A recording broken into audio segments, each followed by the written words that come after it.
ଗରିବ ପରିବାର ଥିଲାବେଳେ ସବୁ ଜିନିଷର ସ୍ୱାଦ ଥିଲା।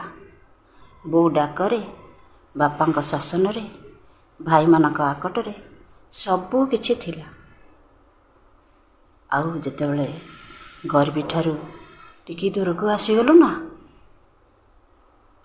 କେହି କାହା ରକ୍ତ ସହିତ ମିଶିଲେନି। ଅନ୍ଧକାର ଭିତରେ ସେମାନେ ସମସ୍ତେ ପଶିଗଲେ।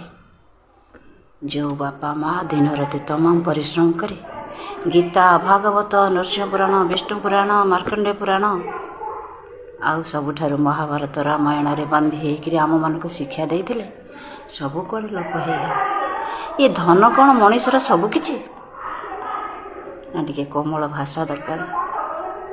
ଏ କୋଠା ଚାକଚକ୍ୟ କ'ଣ ଆମର ନିହାତି ଆବଶ୍ୟକ?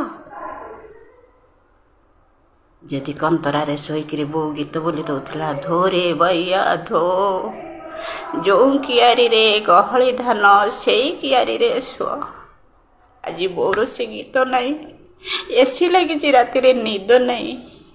ଭଲ ଥାଳିରେ ଖାଇବା ବଢ଼ା ହେଇଛି, ଖାଇବାକୁ ଇଚ୍ଛା ନାହିଁ। ପିଲାଦିନ କଥା ତ ମନେ ପକେଇଲେ ଆଉ ଫେରିବନି।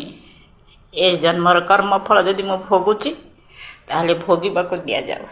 ଯେତେ ମୋର ପାପ କର୍ମ ଅଛି, ଯେତେ ମୋର ପ୍ରାରବ୍ଧ ଅଛି, ହାତ ଟେକି ଦେଇଛି ଈଶ୍ୱରଙ୍କ ପାଖରେ।